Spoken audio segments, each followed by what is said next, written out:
Hello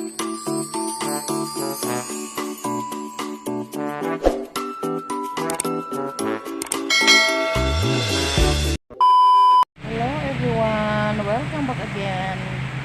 So ayan guys, galing kaming bayan kasi bili kami ng pasaw sa baboy o pagkain ng baboy. So yan, buti na nakasilong kami dito sa mayroon ditong bagong binuo na building. Ambot unsani ni guys, murag parang lechon na ng manok, hindi pa na tapos. So buti na lang nakasilong kami dito. Yan si Dune. Malakas kasi yung ulan, mababasa yung dala namin pagkain ng baboy. So yan, pa kami pagluto pa kami tanghalian. So buti na lang dito kami na-atol kami dito guys pa na dito lumakas yung ulan na timing na mayroong isang building dito na wala pa tao. So dito kami nakasilong. Ay Lord, sana ng ulan matapos na yung ulan kasi mababasa kami. At saka yung dala naming cooler at saka feeds para sa pagkain ng mga biik at saka inahin baboy. A few moments later. Dating na kami dito sa bahay guys. Hindi kami na masyadong nabasa kasi tatlong bisis kami sumilong sa doon sa daan. Dahil pag tumakbo na kami sa tura-tura, mayroon na namang kusog na ulan. Hanggang nakarating kami dito sa amin. Tayo ng tinola dahil malamig yung panahon guys. Tugnaw. Yan yung ating lulutuin. Nakabili kasi ako ng sariwang isda doon kanina sa market isdaan. So yan. Gawin nating tinola. Doon palaging nagre-request ng masabaw guys. Yan yung ating lalagyan natin ng malunggay. At saka yung ating meron na tayong pinakulong tubig dito para sa ating tinola. Meron ng lemongrass, may siling espada at saka kamatis. Mamaya na yung nandito ng sibuyas. Yan, malapit ng kumulo. Simula na guys. Ating isda.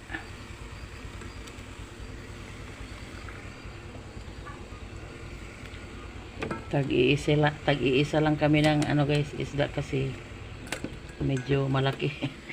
Meron kasing nagtrabaho dito sa amin ng walis si Marilo. Pinatulong ko na naman ng Marilo sa yung pinsan kong si Marilo sa paggawa ng walis kasi wala siyang umuwi siya kahapon guys sa kaniyang amo kasi kasambahay din si Marilo doon sa kaniyang doon sa Duero. So yan, umuwi siya at inalok ko na magpatulong ako sa paggawa ng walis. So dito siya magtanghalian. 1 hour later. Guys, nandito si Marilo tumutulong na naman sa akin sa paggawa ng walis natin. So yun yung mga ulam namin. Mayroon kaming bagoong guys, nilagyan ng kalamansi. Yan, tinola. At saka mayroon pang natira ditong tuyo. Gisuwa lang gihapon. And then mayroon kaming seaweeds. Nagbili ako ng seaweeds kanina. Yung humhum. Diha may preskong seaweeds gani hagamaya ras 20 moro na. Unya hiluan pa. Sinilong na. Di Caltex na gyud kanang Caltex na pag 20 ang Caltex nya di pa gyud hinluanan pa. Kain tayo. Di wait, nindot mo tong kita imong mukha kay. Okay. Kuan man. Kung mamasol mo yan, sige pa na ako. Bawa kailan na primero, si Kuan may nagkuhan ako ato. Pidil. Nakaroon akong kuan, nakain bulik.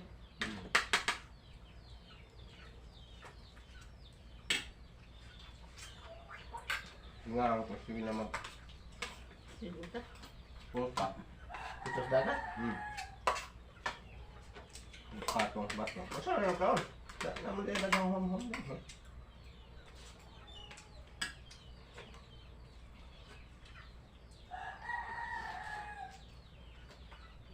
Unsa man wa na fried chicken? Uy, gravy man eh. Di ba mausik diri? Gravy. Snappy, human nakakaon Snappy. Hi Snappy, hi. Ingna, hi Snappy. Ingna. Hi Snappy. Dito si Shaira nangatol sa kape. Shaira. Dito si Shalin. Shalin, nagkuhan ng brigada mo ron, day? Unya, kinsa may ni brigada ni mo? Si mama o si papa Hala. kaaron odto rataman. Huli di ang brigada? Mura. Unya, ikaw nagbantay ni Shaira. Responsible na si Shalin magbabantay kay Shaira. Shaira, no? Kamu rang ate, Shaira? No, ng kape. Ang kuliyem ng kape. Ang kuliyem. Unya na kay notebook, day? Ala, luuya ito. Wawa naman si Shalin, wala pang notebook kasi yung inuuna ng mga magulang na pagbili ay yung bigas at saka yung ulam. Kuan lang, day. Kano sa may klase? Kuan ini ka 29. August 29. So ngayon is August 16. 16. So may ilang araw pa paghanap ng pambili ng notebook. Kuan ra kanang mga ginamitan ako sa una. Nga pa di ay sod. Na pagamang. Ano lang daw. Mayroon pa daw siyang hindi nasulatan sa kanyang gamit noon, yung notebook, mayroon pa.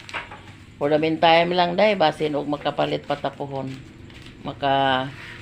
Makahanap pa tayo ng pambili ng school supply at saka bags. Kasi yung bag ni Charlene ay noong grade, ano pa kay, day? Grade 2? Yung bag ni mo? Noon pa daw yung bag niya. Ako tong hinatag. Sa World Vision, di man di ka World Vision, no? Yung kuwari. O niya, naapa, di pa naguba. Wait, ako nang guba to gamay. At sipa. Ang kanyang bag daw, wala daw zipper. So, ano lang, magtiis-tiis muna lang tayo kasi baka, makahanap pa tayo ng pangbili ng bags. Yan yung walis na ginawa kay Marilo kanina, guys. Si Marilo ay nakauwi na kasi may siya. May gagawin daw sa kanila. So, yan. Uy, unsa man lagi kaon? Unsa man lagi kaon, be? Unsa man na? Gravy? Nga nung na may gravy. Di kinsa man nahatag og fried chicken? Kinsa may naghatag? Tilang. Nakadala kasi si ate lang ng isang pirasong fried chicken para kay Shaira. So yung gravy. Wow. Gravy? Sarap? Biyon sa labi? Kailan na dito sa gravy no? Sarap? Unsa sarap na di? Sarap. Sarap na? Ikaw ate. Sarap. Wa naman. Sinubuan niya si ate ng gravy. Bakit basta magpalit og fried chicken sa bayan, yung gravy nila ay isinilid ng plastic, no? Hindi sa cup. Kasi pag doon kumain, yung gravy nila ay isusulod ng cup. Pero kung dadalhin lang, muangli ka ane? Gusto mo yung gravy? Parang nasa Jollibee? Kaon kag Jollibee? Wa, natay Jollibee. No? Kaon kag Jollibee dahil French fries? Wa naman tay French fries. No? Ang ikaw, di pa ka mas-call, Shera? Shera? Nadip Dugaya sa inyong klase dahil, no? Sige na lang, basta labon mo pa putay. Papel, sa inyong papel dahil, intermediate dahil? pero napako papel dito. Gihatag na ito siya gitaguan man ako. Katong ipalit sa una? Ballpen na ka. Di pa man pa kaya. Ballpen. Kuan, katong gatag ni Ate Ann.